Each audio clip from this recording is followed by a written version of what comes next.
A lot of change in Ultimate Team over the past 72 hours. The trade block information, either it's going to come back, it's permanently gone. That came to light with it being permanently gone for the remainder of Madden 23. We got AP updates, offense and defense.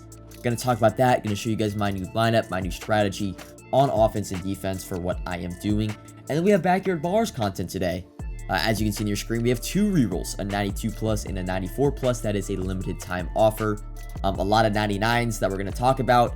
And yeah, let's get into it. Starting off with Backyard Ballers, because I didn't make a video yesterday when they revealed the content. I didn't really feel like I needed to, because there's nothing groundbreaking about the content. And going into today, looking at the cards, there's nothing that special about them. It feels like we've plateaued when it comes to content. Ever since we started getting 98 overalls, Chad Johnson is like the most expensive card. He doesn't get anything crazy, right?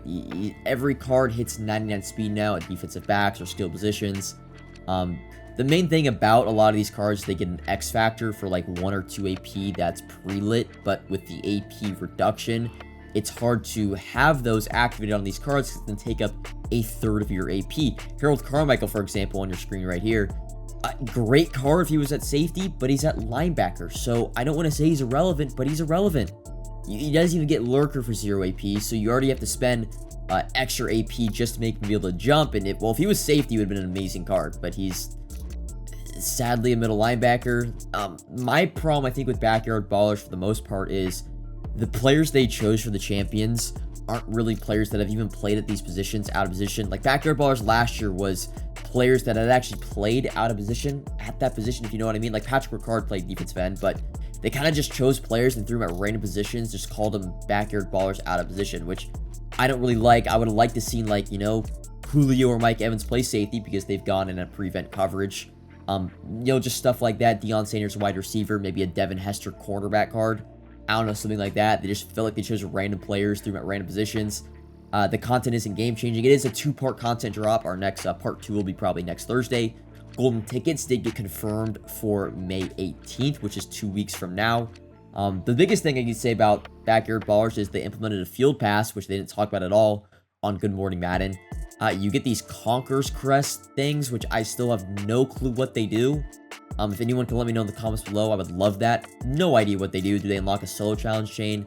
Do they add an ability point to like a player, like a discount? I have no idea. They didn't talk about it yesterday on Good Morning Madden. They haven't tweeted anything, as far as I'm aware. The field pass actually is pretty good though. You get, I think, 3 or 4 97s, which is really good for, no money spent accounts, people that are still, grinding up their overall. The biggest impact on the market from Backyard Ballers content is the 90-91 market is now at 30,000 coins because they are required in a lot of the lower tier sets. And since there are objectives that require you to complete Backyard Baller sets, the 90-91 market is pretty high. So if you have any 90-91s in your binder, they're going for 30,000 coins. They were going for half that. They were going for half that just a day ago. So if you have those, look to sell them ASAP. I hope you guys caught that little nugget though, the Derek Stingley 5K snipe on the Backyard Ballers filter. Someone was definitely trying to transfer, sell, or buy some coins. And speaking of that, that leads me to the next topic, the trade block. The trade block has been permanently gated. It's official via EA Sports on Twitter for the remainder of Madden 23. The whole situation that went down was that Easter eggs were being exploited on farm accounts a few weeks ago, and it kind of got brought to light by some bigger YouTubers. Not their fault at all, Xerxes and Swift. And well, it gave EA an excuse, a reason to permanently gate the entire feature to eliminate the black market of buying and selling coins. You can speculate all you want about why they removed it. It is easy, it is obvious, it is just remove the black market of buying and selling coins, right? And let's keep it real, I'm surprised that this did not happen sooner. Ultimate Team and Madden Ultimate Team is the only mode game that still has really a culture of buying and selling coins, and I don't like that culture at all. I mean, FIFA deleted buying and selling coins back in FIFA 15. MLB The Show SDS, you just individually buy stubs from them themselves. And then 2K had a little bit of a culture of buying and selling MT a few years ago, but they've more like put their foot down this year, and people are getting temp bans and perma bans for buying and selling MT. Again, it doesn't help the fact that Ultimate Team mode as a whole, right? buying packs is very expensive and not worth it, and that was a cheaper alternative to buying packs, and that definitely does suck for people that want to, spend a little bit of money at an affordable price. But my issue with EA Sports is that they masked an issue, and the problem is the people that were actually using the feature and the mode, or not the mode, the feature, the trade block feature, as intended, they've been punished, and they've gotten a main part of Ultimate Team taken away from them as a result of buying and selling coins, when they could have individually addressed the issue by making the LTDs and the platinum players that are transferred from, account to account, just make their quick sell 1,000 coins. They've shown they can do that because they make cards go from auctionable to BND when they're traded from one account to another. So why can't they make LTDs and platinum players 1,000 coin quick sells when traded over? Because there is a portion of the community, and 95% of the trade block's use is for buying and selling coins. That is a fact. You cannot argue that. But there is a portion of the community that uses it for loaning players. I know MUT squads, most MUT squads players loan parts of their offense to a player and vice versa when they're using the defense for MUT squads, and people loaning players to their friends and family to use and try out. I know streamers like to try out cards and they get, Gutfox talked about that, and that is what the feature is intended to use for. And the problem is EA had one little problem. Well, it was a big problem, but it was a little fix with the trade block, and instead of individually addressing it like they should and keeping the trade block for, fair use, intended use, they just got rid of the entire feature, right? That's the problem I have with the trade block being removed. I know it might be a hot take. I have the most coins to sell out of anybody. I was looking to sell my coins at the end of the year, but I can't be truly upset with EA removing the buying and selling of coins because every single other Ultimate Team got rid of that. And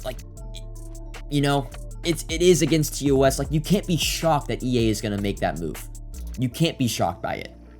I'm a little upset the community because they're masking their complaints of the removal of buying and selling coins behind the I'm here for the good guy, right? Damn, they removed the mode, they removed the feature, and I can't loan players to my friend from MUT squads when, again, you were using it to buy or sell coins or whatever. And let's be honest, that should have been kind of taken away and removed from the MUT culture years ago. Years ago. It's a huge part of Madden Ultimate Team social media. Almost every single person to some degree is involved with buying or selling coins. I mean, I've sold coins when I'm done with Madden for years. I didn't do it last year before I did content. All right, I sold my coins for years, but I can't be too upset by it because it was inevitable and it finally happened. But I am upset that EA, instead of keeping the mode and it still having some purpose in Ultimate Team for the people that were using it for its intended purposes, they're being punished because EA is lazy and won't directly address the issue. But that is the trade block. Let's move on to the conversation about the other big change in Ultimate Team, the ability point change, going from 12 AP on offense and defense individually down to 6 on both sides of the ball. Drastic impacts inside of gameplay, but also drastic impacts when it comes to team building, creativity, and as well the market. So first off, what are my initial impressions? I've yet to play a game with the 6 AP on offense and defense. I'm going live right after I make this video. Gonna play some weekly this week. I'm looking forward to it. In my opinion, having less abilities inside a game, once you go inside of Ultimate Team gameplay wise, once you're in the game, right, the team building aspect of things is out the window. You have your team, you're inside the game, you're playing the game.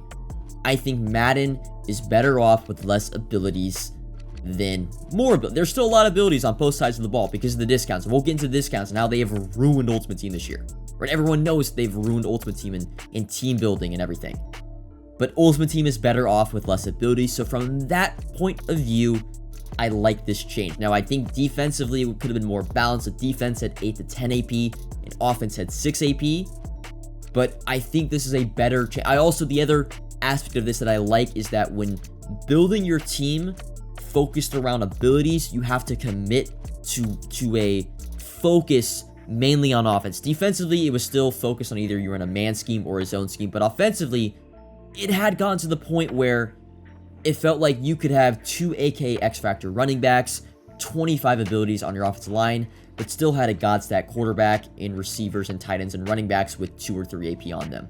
Whereas now, if you want to be more of a run-focused scheme, you have to commit your AP to running the ball, and you don't have that, backdoor. I can still, you still have a balanced offense, but, as a passer for me, I have to commit to passing the ball and not have, again, it got to a point where, and I hated the point of it, where it's like AK X Factors.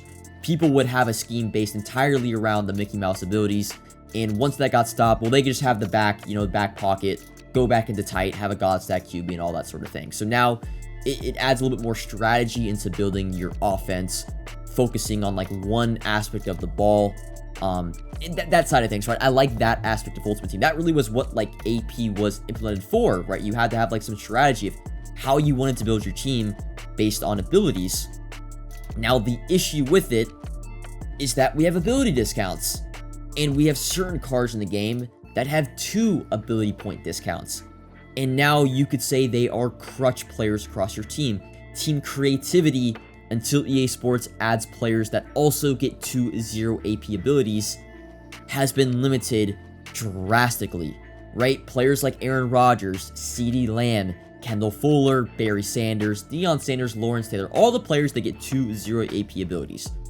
Now their impact on the market, they also have gone up in price, but their impact in use in people when they're building their teams, it's been heightened even more. Like before, you can get away with using, a cornerback that would have 1 more AP and like spend it on acrobat. But now it's like with only 6 AP on offense and defense, saving 1 AP point is huge. It's vital, right? It's almost like if you want to pass the football, you need Aaron Rodgers, you need CeeDee Lamb. And I don't like that. But again, this could be changed. This could be changed on the fact that if they release now cards with 2 0 AP abilities, then the team creativity, it becomes, back to where it was. Because I'll be honest, it was getting to a point with 12 AP where you could just pretty much use whatever card you wanted, because there was so many discounts that it didn't matter. You could choose the card that you wanted. It feels like now EA is forcing you to use a certain type of card if you want to have, if you want to compete, online with the meta and the ability points.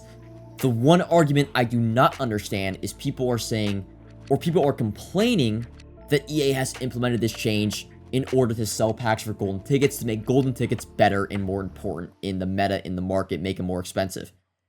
That part I don't understand, because we have been begging EA Sports for the past 2 months to make 99 overalls have 2 AP abilities, or have 2 0 AP abilities, to make them important. Look at the Backyard Ball release today.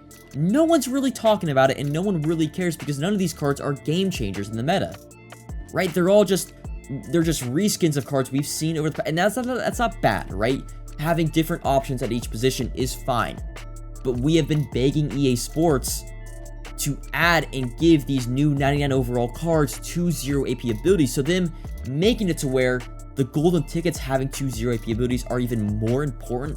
Like, I don't know why we're complaining. Haven't we wanted that over the past month or 2? So I'm all for making golden tickets the best cards in the game, because they should be. And they should have 2 0 AP abilities, because they're golden tickets. They're supposed to be the best cards for the remainder of the year. Right? That argument I don't understand. But let's get into my team. Now, this is a long video. There's been a lot to talk about over the past few days. Okay? Let's get into my team now, what I've been doing offensively and defensively. And yes, we're going to have a pretty meta team.